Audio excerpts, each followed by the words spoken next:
Running. For many people, including ourselves, it's a lifelong hobby, passion and lifestyle. So both Dawn and I have been running for over 25 years each, since the late 1990s.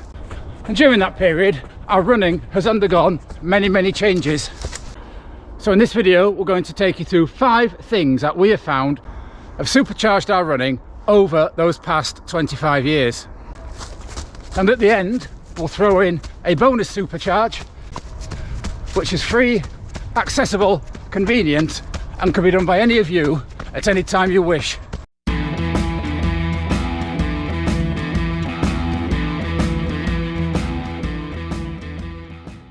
So the first thing I did to supercharge my running was to join a running club.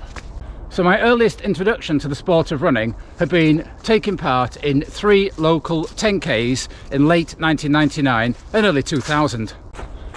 Then by word of mouth, I heard about a running club that met at a local leisure centre on Tuesday and Thursday nights. So one night I went down, was welcomed with open arms, and my running has not looked back since that time.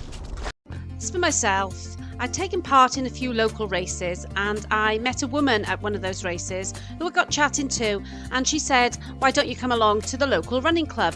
I'd not heard of local running clubs, so she gave me the details, and I went along a few weeks later, and I've not looked back since.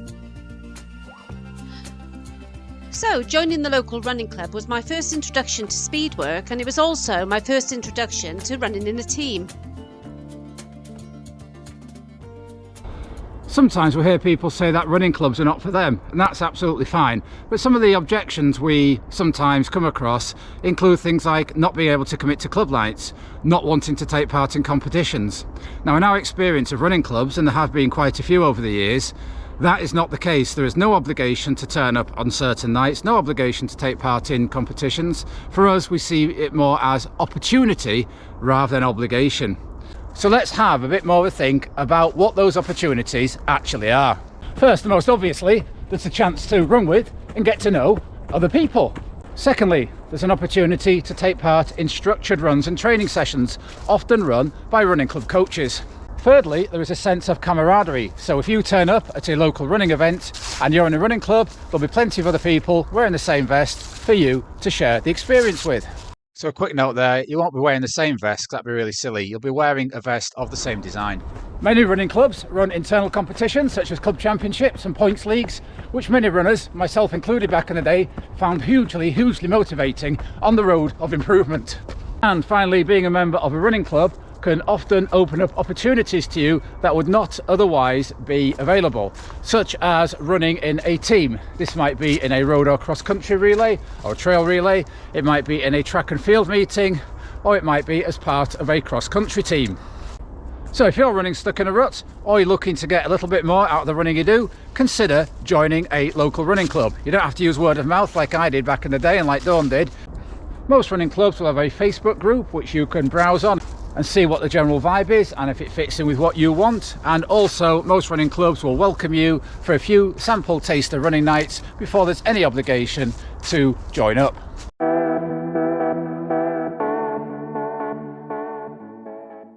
So before we carry on, we'd really like you to give this video a like, and if you haven't subscribed, we'd love you to do so. So the second thing we've done to keep our running fresh over the years is to try different types of events. So really with running events, there are 2 metrics you can play around with. Firstly, there's the running surface, and secondly, there's the distance. So many years ago when I started as a runner, my favoured type of event was a road 10K. Now 25 years on, and having tried just about everything I can think of in running terms, my favourite type of event is, checks notes, a road 10K.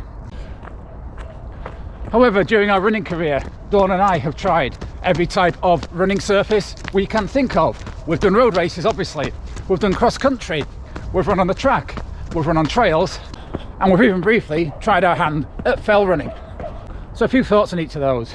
Road running, obviously you've got a very predictable surface. You've usually got mile or kilometre markers in the race, and you've got a known distance on a marked route. And it suits a type of runner who can concentrate and tick off and churn out those consistent miles or consistent kilometres, and that's me and Dawn. And I would say, of all the other type of running race surfaces, cross country would be my next favourite. What I like about cross country is the converse of road running. There are no mile or kilometre markers, there's just a set distance, and you are running against yourself and against the other people in the race, testing yourself over grass or mud or whatever the surface might be on that particular course, and getting stronger as a runner with it. And access to most cross-country races is by running clubs, so you have the added elements I spoke of before of being in a competitive team environment, which suits me and suits Dawn. I would say our next most favoured type of running surface after that is track. I've done several 5,000 metre events for clubs I've been in, and even done a couple of 10,000 metre races on a track, and dabbled at 1,500, 800 and even once a 400. So other end of the spectrum from a cross-country race, you know exactly where the markers are, because if you have OCD like I do, you know where each 100 metres is laid out, and you can track your time and run at a perfectly consistent and even pace if you've judged your race correctly. Again, access to most track and field meetings is via running clubs, so if it's something you fancy, check out if there's a running club in your area that runs a track and field team. So the fourth type of running surface is trail. Now, I have done several trail races over the years, which I've thoroughly enjoyed, and so has Dawn. In fact, once she finished first at the South Downs Marathon on the beautiful South Downs Way. So trail races tend to be not over perfectly accurately marked distances. In fact, that marathon Dawn won was about 25.9 miles, but the spirit is there. Now, trail running, often people prefer to road running and track running because it frees your mind from adherence and slavery to your watch and your splits, and it's quite liberating, and the trail races we have done were thoroughly enjoyed. So if you fancy a change from the road or the cross country, give trail running a try. Now, if there's one type of running that really didn't suit me, I have to admit it was fell running. The club we're in has quite a strong fell section. I have dabbled in one or two fell races, but I just completely lack the technique to run fast downhill, which is a key component of fell running. But I must admit, when we did turn up to fell races, we were very impressed with the general vibe there. It's very much a back to basics approach. It costs a few pounds to enter the race. There you go, run up that hill, come back down, we'll see you in a bit, then have a pint. So the scene around fell racing is one that many people fall in love with, and we can quite see why. So if you fancy doing some fell running, check out the Fell Running Association Facebook page or website. You'll be able to get in touch and find out about fell race events all around the UK. So the second thing you can do to change up and turbocharge your running is to try different race surfaces over different distances.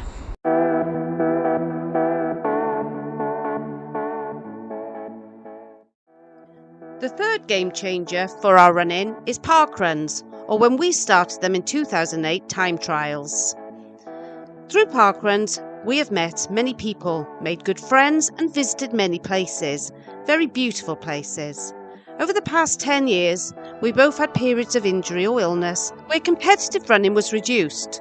Parkruns gave us a reason to keep going and collect those finish tokens.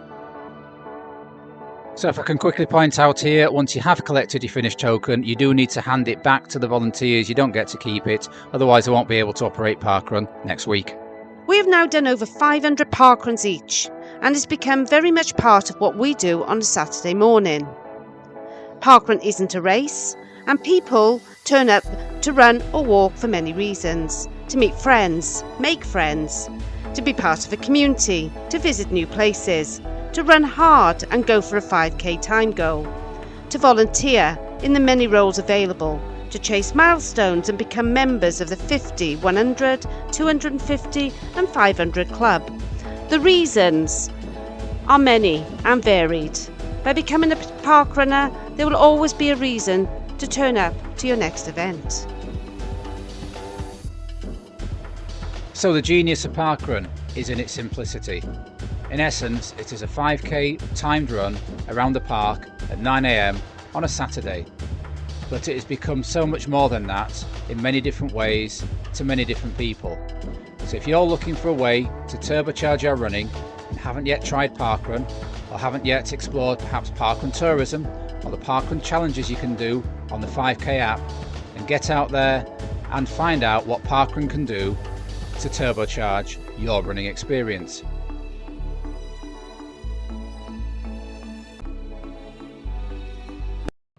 So the fourth way in which our running has been supercharged over the years is by running in different places. Yeah, running on the same route all the time from your house can get tedious, particularly if you run several years like we have.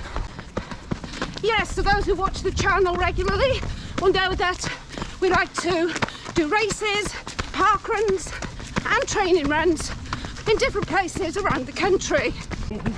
So today we're out on a run around a couple of lovely villages in the North Nottinghamshire countryside. So this particular route I discovered just by following my nose. So there was a trail path off a road, the one we're on now, so it led to the village I'd just come from, so I thought it must lead back there.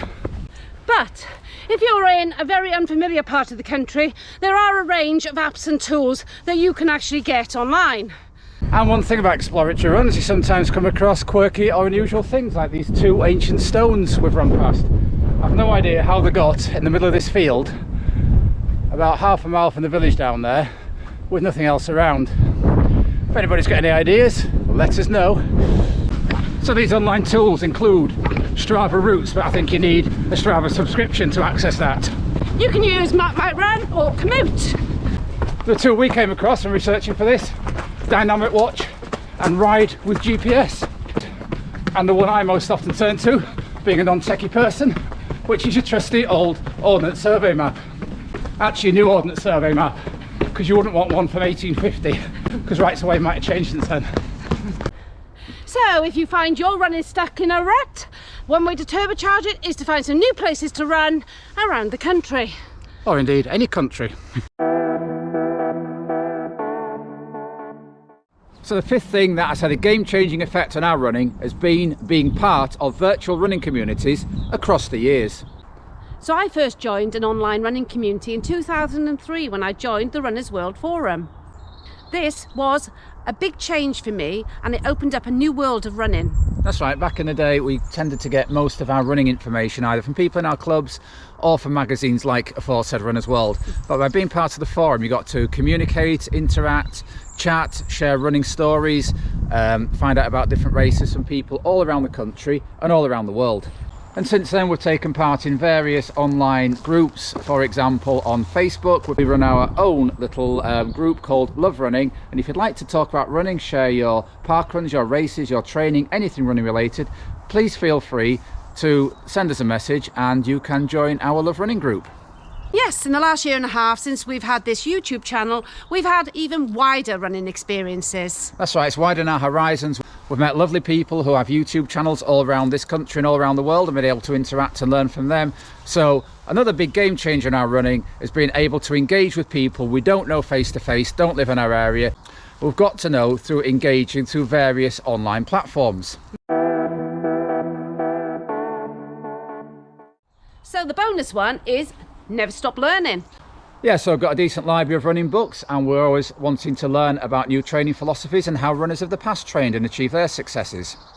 Yes, and of course there's always new technologies to take on board, new watches, Garmin's, etc. Yeah, new bits of kit. So there's always something to learn. In recent years, shoes. Look at the carbon plated shoes. So many of those about these days that it's actually mind-boggling. And this time last year we completed our England Athletics Coach and Running Fitness Award, which taught us a lot of new things about the sport of running. In particular, that we weren't actually using drills properly before our runs, and that's something that we've incorporated in the last year or so and found that it has actually been a game changer. As a personal note, the biggest game changer in my running life was when I read a particular book, The Long Hard Road Part 2 by Ron Hill. I got it out the local library the day before I did my first marathon, and I just realised that here was an ordinary fella running to work, running from work, getting his miles in, and he became an Olympian, and for me the greatest runner this country has ever produced. So game changer for me was reading that particular book. And if you haven't already seen so, John actually did a video where he trained like Ron Hill for a week and recorded it. And my favourite book was all about Dina Castor. So, what's your favourite running book? Let us know in the comments below.